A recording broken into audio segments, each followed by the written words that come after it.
Welcome. In this video, we're going to be doing a review of the Briefs module in FunctionPoint. The Briefs module is a very flexible area of the system, and therefore is often used for a variety of different things. You may actually rename this area something different in your version of FunctionPoint, depending on what you use it for. Requests being a common example, or perhaps opportunities. In this case, we have it called Briefs.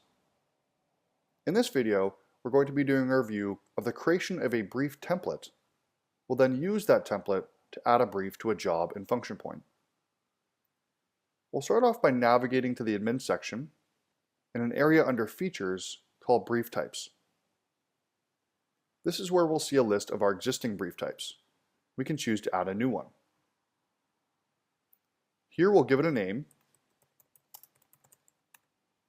We can duplicate an existing brief if we wish, give it a default description, choose an office that this brief is related to, so typically be your own company.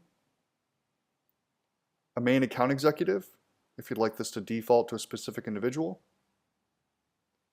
We can also then choose if one or both pages are available in the client login. Each brief has the potential to have 2 pages, each with an unlimited amount of fields available to you. You can choose to make both available from the client login if it's something that you use, or just one or the other. You may want the first page available to the client, but the second page might be purely for internal purposes.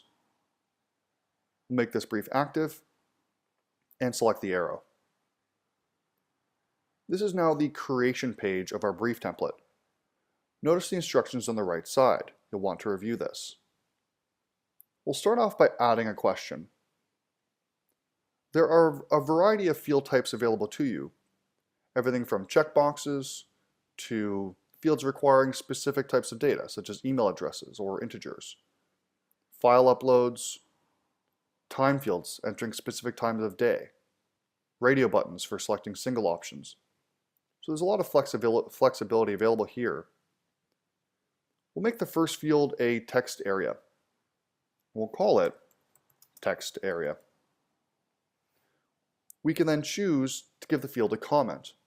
This is often additional instructions for what you would like to be filled in within that field. We'll choose to add another question. In this case, we'll select, let's say, some checkboxes.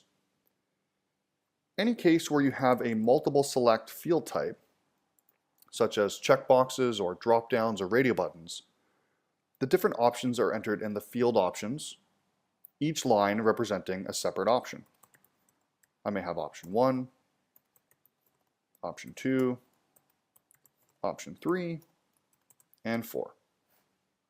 We can also enter a field comment here as well, perhaps providing additional instructions for what you may want the person to select. We'll add one more question. In this case, we'll make this item a date field, and we'll call it date field as well. Once you're happy with the questions that you've entered, you'll want to choose to save your changes. You can also select to view the form if you'd like to get a preview of what your brief template will look like. If you're satisfied, click Next. That will bring you into page 2 of the brief. If you'd like to have another page full of more questions and fields and options, go ahead and follow the same instructions as the previous page. If not, simply click Next. That's our brief type now created. Briefs can be entered on their own, independent of anything in the system, simply by hovering over the Briefs module in the main navigation bar and selecting to add brief. All the fields will be empty, and you can then fill in a blank brief unrelated to any other area in the system. In this example, we're going to add a brief to an existing job. If I navigate to a job's details page, on the job's details page, within the actions up along the top right corner, we have a button that says Add Brief. Select that, and it brings us into our brief add page. Notice all the information that is filled in, including the name, company, contact, description, account executive. All this information is filled in based on the job that we chose to add a brief for.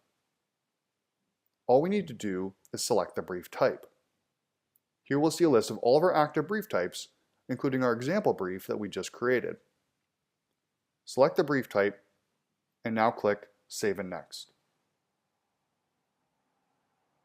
This will bring you into the brief itself.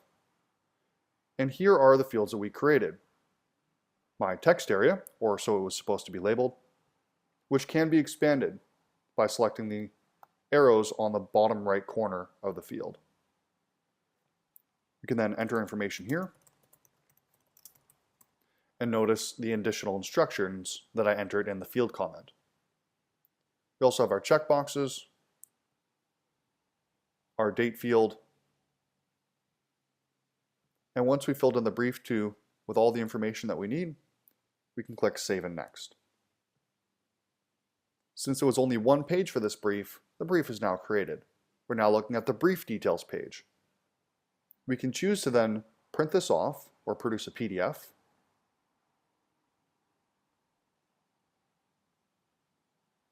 And then if we navigate to the jobs details page, and of course clicking on the job name from anywhere in the system will navigate us directly to the jobs details page, what we'll see is in the Briefs tab, we will now find our example brief. You can add an unlimited amount of briefs against any job in the system. That concludes this video on briefs in Function Point. Please continue checking out more of our videos for more helpful information on using Function Point.